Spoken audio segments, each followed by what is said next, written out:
Good morning.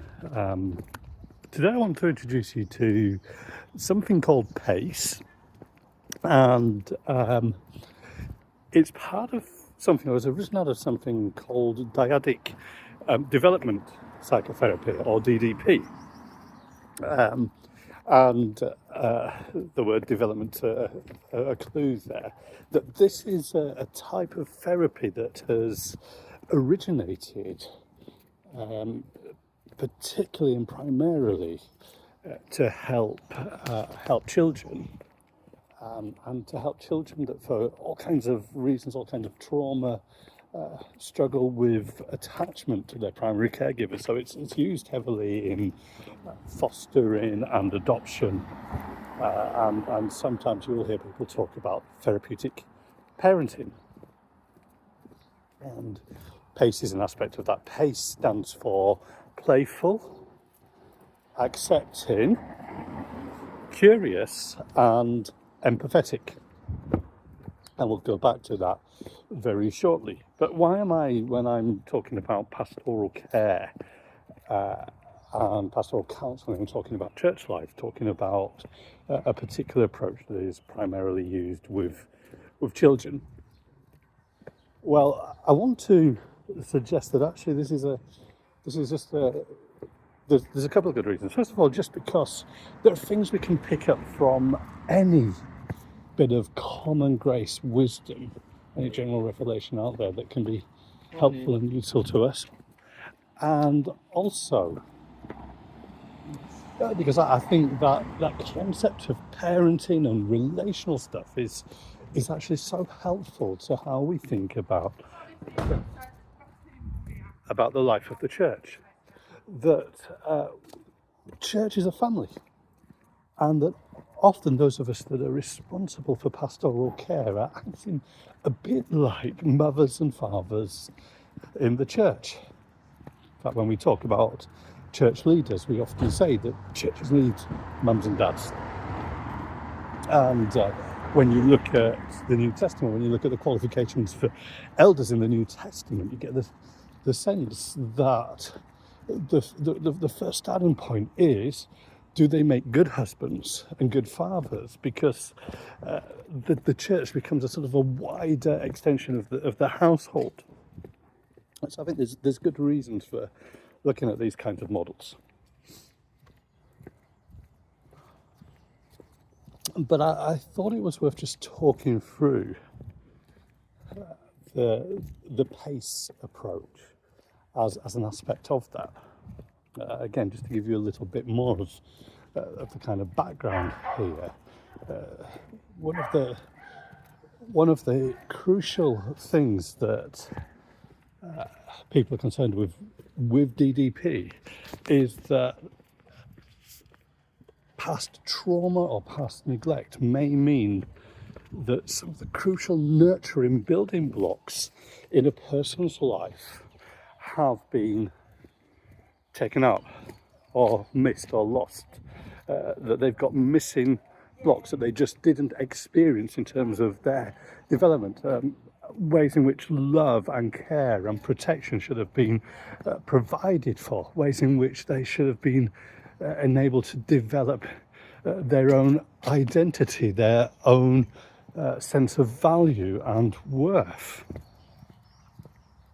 And those building blocks have not only often been missed, but in fact they have been replaced with negative and destructive bricks, if you like, or stones that cause damage. Instead of receiving love and nurture and protection, they've experienced neglect, they've experienced spitefulness, they've experienced even hateful actions towards them, hateful words, they've experienced rejection, they've experienced neglect.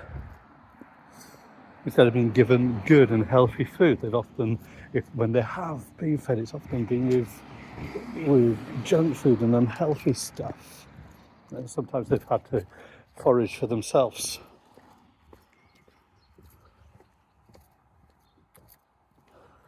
And so we're still thinking about this big picture of why this kind of thinking might link into be useful even in church contexts, even in pastoral counselling contexts. One of the things I want to suggest that we are often doing is we are replacing building blocks in people's lives.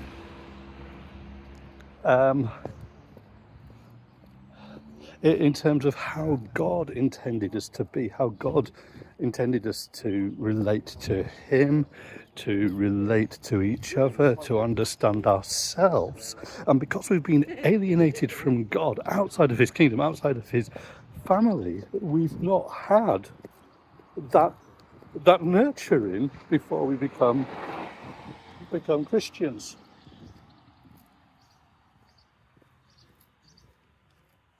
And so those blocks need to be replaced. What that also may well mean is that whilst a lot of our general teaching, our Sunday teaching, our midweek groups is about replacing, is about teaching and equipping us. Sometimes we don't have the foundations to draw upon in order to access what is being said. So I think there's a link I think there's an alignment there that means that some of this thinking is helpful. And as I said, we as Christians believe in the God who is showing His grace to us, the God who's revealing, the God who's speaking to us. And the primary sense of that special grace, special revelation, is the gospel and is scripture. But there's a sense in which God shows His grace to all of us, and God reveals truth to all of us, just generally all the time. And that's why we can pick up on these things and learn from them.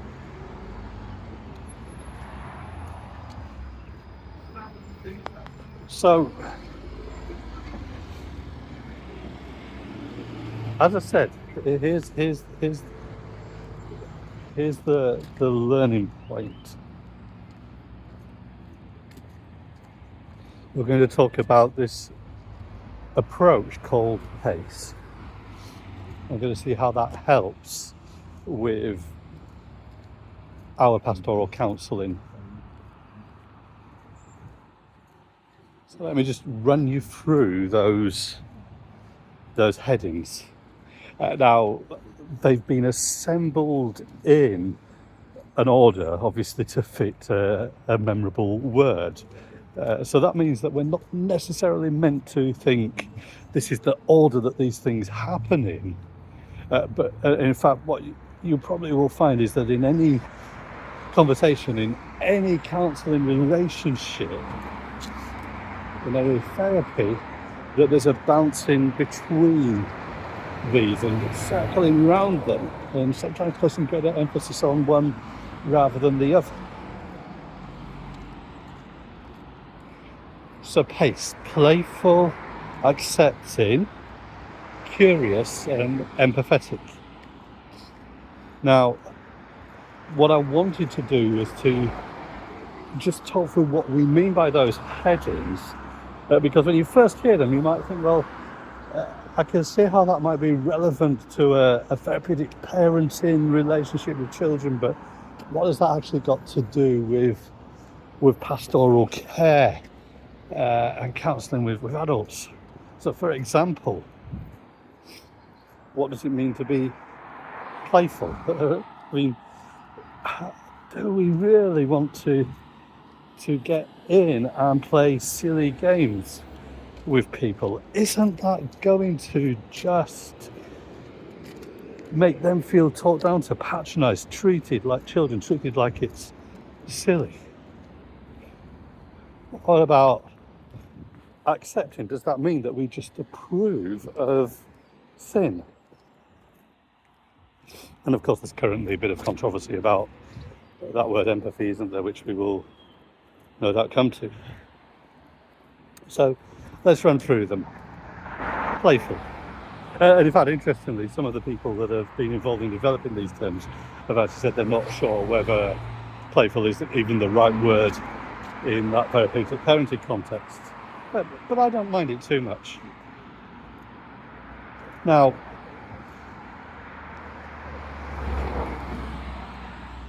the important thing is this. This is a description about a kind of an attitude, a posture, and it's not being prescriptive about how and what you're meant to do.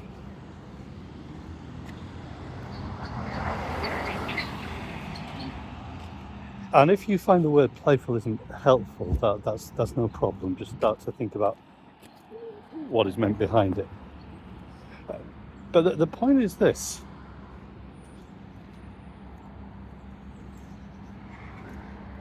We're starting to think about how we relate to people and how we help them to feel comfortable. And that is why you get down to a child's level and you play with them. There's a level of humility there, isn't there? There's a level of taking the person's situation very seriously, taking God very seriously, but not taking yourself and how people might view you too seriously.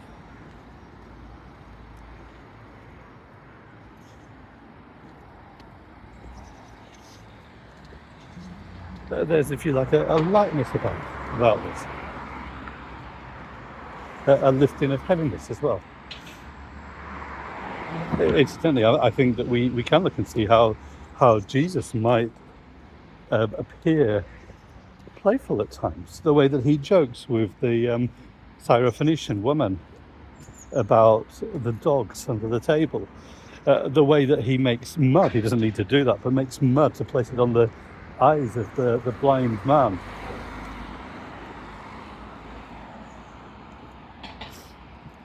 But whether or not we go literally with that, I think that one of the helpful things can be finding ways to do things with people.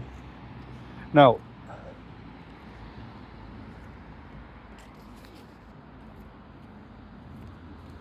fascinatingly, in terms of secular therapy, what you will find is that quite often these days there's a lot of emphasis on doing things whilst talking. So it might be that if you've worked with a therapist, that you've worked with an art therapist who've encouraged you to do things like modelling, clay, drawing, painting.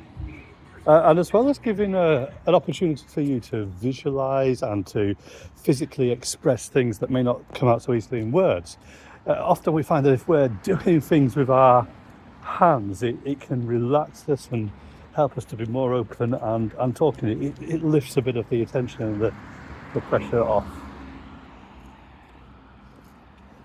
Now, I think that there are times when we need to effectively sit down and talk in a kind of serious sort of formal kind of way. But also there are times when the best thing to do is just to say, let's go for a walk, let's do something together, let's go for a run, let's play a game of pool or snooker.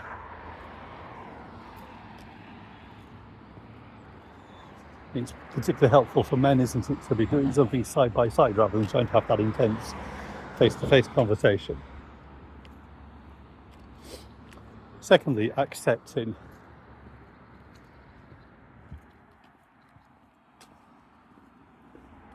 Like I said, accepting can be controversial because we live in a world where we are often bombarded with messages where we're told there's got to be never any judgment, never any disapproval, never any disagreement, that right and wrong is so subjective that we can't say that somebody is wrong. But with that in mind, I think we can put a framing in here to say what we do and don't mean by accepting. And what I would say is this: when we talk about accepting here, we are not accepting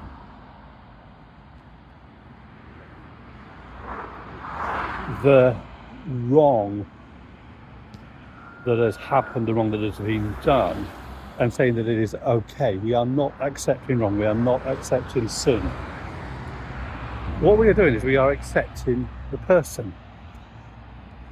We are unconditionally loving them. But we are not refusing to talk with them because of the wrong that they have done. We are not breaking a relationship because of that.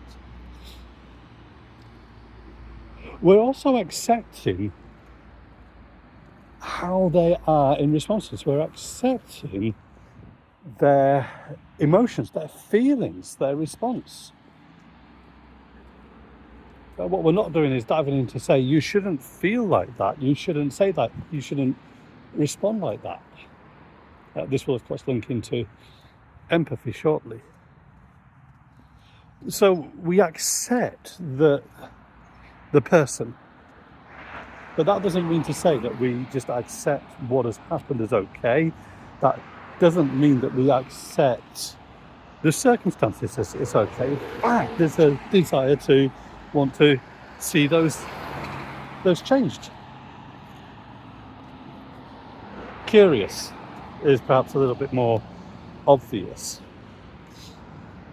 I think that curiosity is one of the key skills of pastoral care and of pastoral leadership. Are you a curious leader? Are you interested? Are you wanting to understand what is happening?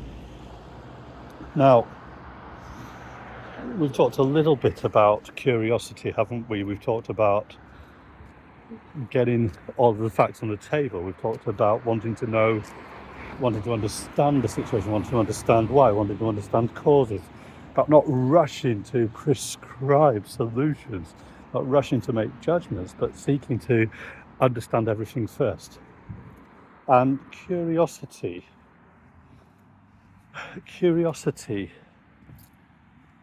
is about having that concern to know the whole picture.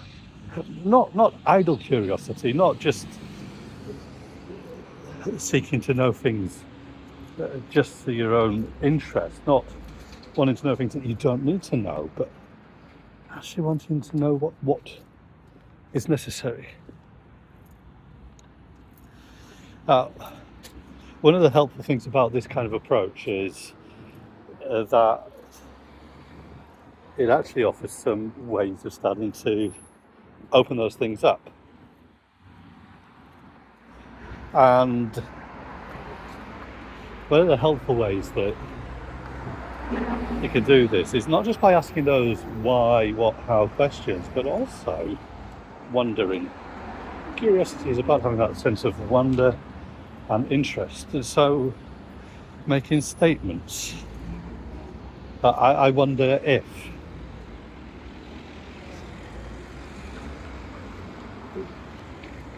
I see that you're responding with a lot of emotion to what has just happened. I wonder if that links to other experiences that you've had. I wonder if you're finding this hard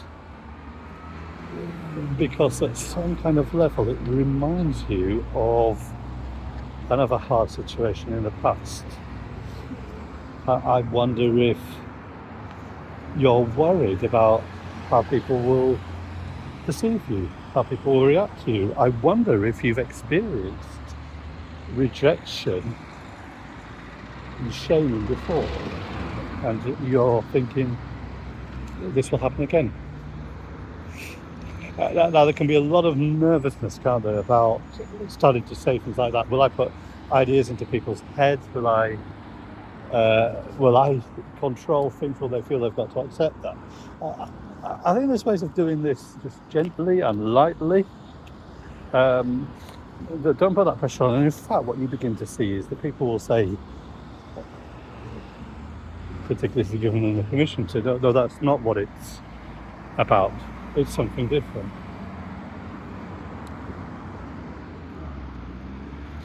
Empathy. Like I said, a bit controversial these days. I'm not going to spend too much time on that. You can read things I've written on faith roots. I don't get the controversy. It's silly. It's unnecessary. I think it's Christians trying to be clever for other reasons when they start saying, "Oh, empathy's this sinful thing." No, it's not. Empathy is very simply about stepping into somebody's shoes. It's about suffering with them, standing alongside. It's about not rushing to speak, but taking time just to be with somebody. It's about seeing things from their perspective, feeling things from their perspective, being able to identify with them. And look, we can do that because we are fellow sufferers. We can also do that because we are fellow sinners. So there should never be the sense that I'm coming in to judge you because you've got something wrong, where I'm the perfect person standing in judgment. I think that's the point about judgment as well, isn't it? But my empathy means I stand with you and say, yeah, I'm a sinner, I've fallen too, I've messed up too, I get that. You're standing with someone saying, yeah, not verbally saying this, but in effect, I am standing with them, giving that sense of, I get it. And often that is necessary, even before we move to the curiosity, even before we move to the playfulness. Learning to, as I heard one therapist say, learning to sit together with the broken. And actually recognizing that there are sometimes broken things that cannot be fixed in this present world. So that's an introduction to pace. I think there's some things there that hopefully you can take and use, but also you can take or leave and say, actually, that isn't so helpful to how I find myself approaching pastoral care situations. But I guess sort of part of a toolkit to have, if you like. So, thanks for listening in. I'll join you again for another video soon.